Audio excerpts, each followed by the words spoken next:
সিনেমার গল্পকেও হার মানায় এই বাস্তবতা। মামলার আসামি সিলেটের ওসমানীনগরের লন্ডন প্রবাসী রফিক মিয়া। অথচ তার নাম ধারণ করে টানা ২০ দিন জেল খেটেছেন বিয়ানীবাজারের ৫৮ বছর বয়সী ট্রাক চালক মোহাম্মদ আমিন উদ্দিন। অর্থের বিনিময়ে কিনা সেই প্রশ্ন ছাপিয়ে বড় হয়ে উঠেছে একজন আইনজীবীর হাত ধরে আদালতের ভেতরেই ঘটা এই দুর্ধর্ষ জালিয়াতি।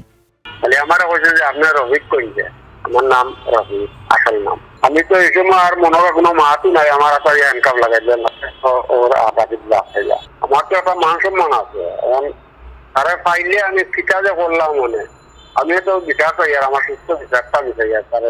একসময় এই জালিয়াতির বিষয়টি অস্বীকার করলেও সবশেষ আদালতে দেয়া অভিযুক্ত আইনজীবী হুমায়ুন কবিরের লিখিত আবেদনেই উঠে আসে ঘটনার সত্যতা। সেখানে তিনি অকপটে স্বীকার করেছেন প্রকৃত আসামির বদলে ভিন্ন ব্যক্তি জেল খেটেছেন।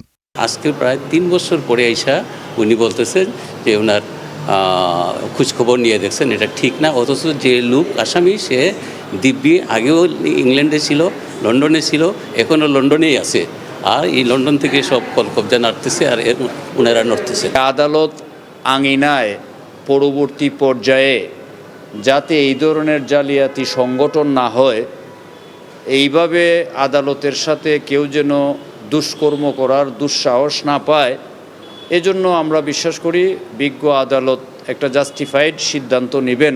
শুধু আদালতেই নয়, সিলেট ইন্টারন্যাশনাল বিশ্ববিদ্যালয়ও হুমায়ুনের লালসা থেকে রেহাই পায়নি। শিক্ষক হয়েও আইন বিভাগের তহবিল থেকে হাতিয়েছেন লাখ লাখ টাকা। ইউজিসির তদন্তে মিলেছে প্রমাণ।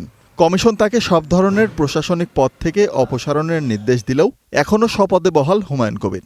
ইউজিসির নির্দেশনা মোতাবেক আমরা তাকে বিভাগীয় প্রধান থেকে অব্যাহতি দিয়েছি, প্রক্টর থেকে অব্যাহতি দিয়েছি। ওনাকে যখনই কোনো বিষয়ে চিঠি দেওয়া হয় উনি এগুলোর উত্তর না দিয়ে উনি সিম্পলি বলেন আমার বকে আছে, তো বকেটা দিয়ে দেন, আমি চলে যাব। এ বিষয়ে কথা বলতে চাইলে ক্যামেরায় কথা বলতে অস্বীকার করেন হুমায়ুন কবির, দেন বিচারাধীন বিষয়ের অজুহাত। আদেশের আগে কিছু বলতে চাচ্ছেন, কোর্টে পৌঁছে দেন, তো আপনার বক্তব্যটা তো কোর্ট দিবে না। আমিও তো আমার এখন আমার কোনো বক্তব্য নাই। আয়নাবাজির এই প্রক্রিয়ায় সহযোগী হিসেবে নাম এসেছে মোহাম্মদ জাকারিয়া নামের এক ব্যক্তির, যার আইনজীবী সহকারীর কোনো বৈধ কাগজপত্র নেই। তার দাবি তিনি হুমায়ুন কবিরের নির্দেশ পালন করেছেন। আমি এটা ওদের কিছু জানি না, আমার তারা কইছেন যে পার্টি আর না তোমরা দস্তখত দাও, বুঝুন নি?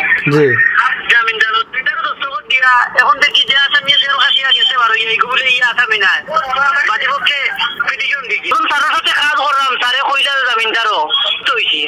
একজন পেশাদার আইনজীবী ও বিশ্ববিদ্যালয়ের শিক্ষকের হাতে বিচার ব্যবস্থার এমন অবমাননায় হতবাক খোদ আইনজীবীরাই। তবে এ বিষয়ে কথা বলতে নারাজ আইনজীবী সমিতির শীর্ষ নেতৃত্ব। তো আপনি জানিলেইছেন, আমি আর জানতাম না।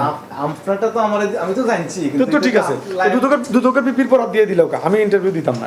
সিলেট নগরীর কাজীটুলায় একটি গোয়েন্দা সংস্থার কার্যালয়ের জন্য অধিগ্রহণ করা জমির কাগজপত্র জালিয়াতি করে ১১,৮২,১৬৯ টাকা আত্মসাতের ঘটনায় ২০১৯ সালে আদালতে অভিযোগপত্র দাখিল করে দুদক।